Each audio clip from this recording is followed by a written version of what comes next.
What is going on, guys? Welcome back to the channel. My name is Hayden. This is where we talk about all things entrepreneurship, business, or finance related.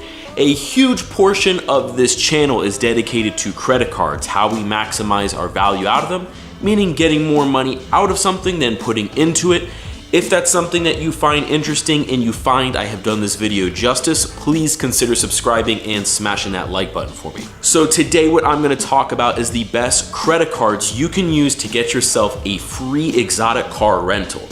Now, it's not limited to exotic car rentals. You can do this for any car, whether you want to get a $30 a day Toyota Corolla or a Ferrari, Lamborghini, or something kind of crazy that's, kind of a rare experience for most of us regular folks. Now, for these rentals that you're going to be able to use, the credit cards I'm about to go over will be able to cover pretty much all car rental companies in the United States, I know for sure, but the one I'm going to stress a lot is TURO. I'm a little biased. I personally rent on TURO. I'm going to leave a video tag right here showing how I've made $4,000 in my first 3 serious months renting my car out on TURO, and you get way more bang for your buck when it comes to the actual price of renting a car compared to going to a big company like Enterprise or something like that. Now, by the way, guys, if you are new to hearing about TURO, what TURO is basically the Airbnb of cars. You're allowed to personally rent out your car or rent somebody else's car that's covered through TURO's entire insurance policy. It works absolutely phenomenal. I could not recommend it anymore.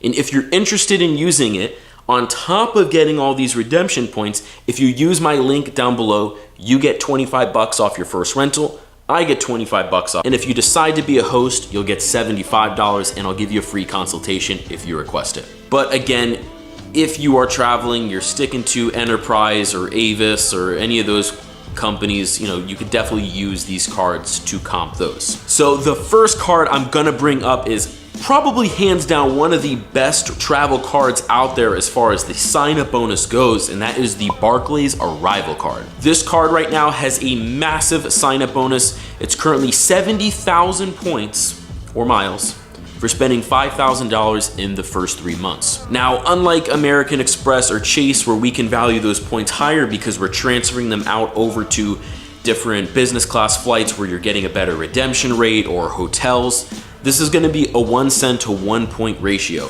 So that 70,000 points or mileage is gonna be the equivalent to $700 in cash value. Meaning after you spend your $5,000 in the first 90 days, you're going to have those 70,000 miles to comp anything travel related at the equivalent of $700. So I've listed a couple cars here that you're able to purchase this for, then use your miles to redeem what you just spent it on for the actual rental of the car. So it's basically comping you back what you just spent. Now, the perks to the card are actually not too terrible. You get 2x back on every single dollar spent. So technically that $5,000 you're spending in the first 90 days would bring your total up to 80,000 points. Because you're spending 5,000, but you're getting 70,000 as a point, 70 plus 10. Okay. Along with that current sign-up offer, it is a 12-month 0% APR for balance transfers. The annual fee of $89 is waived in the first year, and you get a 5x back of redemption miles every time you redeem. That will not be counting the bonus, but all the miles accumulated while you're using the card. So if we're talking about this being a long-term keeper card, meaning you're getting more money out of it than you're putting in, if you are not keen on having multiple credit cards and you don't already have the Chase cards, the American Express cards like the Gold card or Platinum card, I don't really see it being a keeper card. I would personally try to either downgrade it or cancel it after the first year. But if you're not going to have many of them, then it's worth keeping. Full disclosure, I don't have this card. Reason being, I got declined. Now, I usually get declined for every single credit card I apply for because the credit bureau sees every single month I've been applying for a new card. I have about 28 of them right now. So they're seeing I'm not carrying a balance over. They know I'm just hitting the minimum spend, never using the card, and either canceling it or downgrading it. But usually after I give them a call and I speak to the reconsideration department or the redemption department, I get approved for the cards. However, the Barclays one, I don't think they're gonna budge. And the reason being, Barclays is very strict on how many cards they allow out in a certain amount of time, and they wanna see how you really use it. So when they pulled my credit, I was in the low 700s, but in the last 12 months, I've opened up 3 Barclays cards. So yeah, I'm not getting it. The second card I wanna bring up for you It's not gonna be as big as a bonus as the Barclays card, but we have the Bank of America Travel Rewards credit card. It's currently offering a bonus of 25,000 points to spend $1,000 within the first 90 days. So it's very achievable to people who don't have big bills to hit that they were normally going to pay off anyway. And it is the same thing as far as redemption goes, 1 cent to 1 point,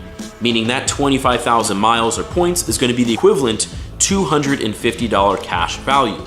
So you can still rent out some pretty cool cars, do some great travels, and have it compact at a 1-to-1 ratio. The other perks going along with this card, you get 1.5 miles on every single dollar spent, which is definitely great value, again, if you're not into having multiple credit cards with higher tiered structures. They'll also be offering 0% interest for the first 12 months on balance transfers or new purchases. And as far as it being a keeper card, definitely yes. This is a card with no annual fee, so you're always going to be getting a positive value back. It's definitely worth it getting just for the sign-up bonus alone, because you're getting a 25% return on your money.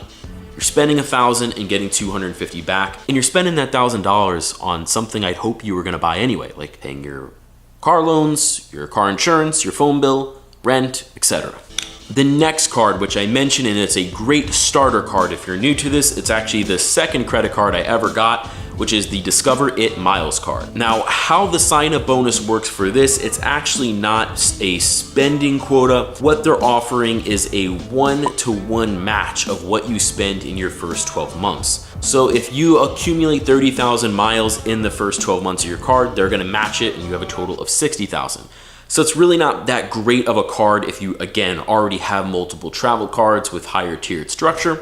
But if you're new to this, this is definitely a great card to start off with. It has no annual fees. 1.5 miles per dollar spent is the redemption rate. With 0 blackout dates, your points don't expire. I definitely think it's a great starter card to go with. So guys, that pretty much wraps up how to rent an exotic card just by using credit cards for free. If you found this video helpful, please consider subscribing, smashing that like button for me. I did a bunch of likes there. And drop a comment down below. Let me know what you think, what I could elaborate on a little bit more. And if you've personally used this process to rent something pretty cool, let me know what you think, share your experiences. And until next time, thanks for watching, guys. Sorry for the douchey, thumbnail, but I gotta stand out. Sorry, guys.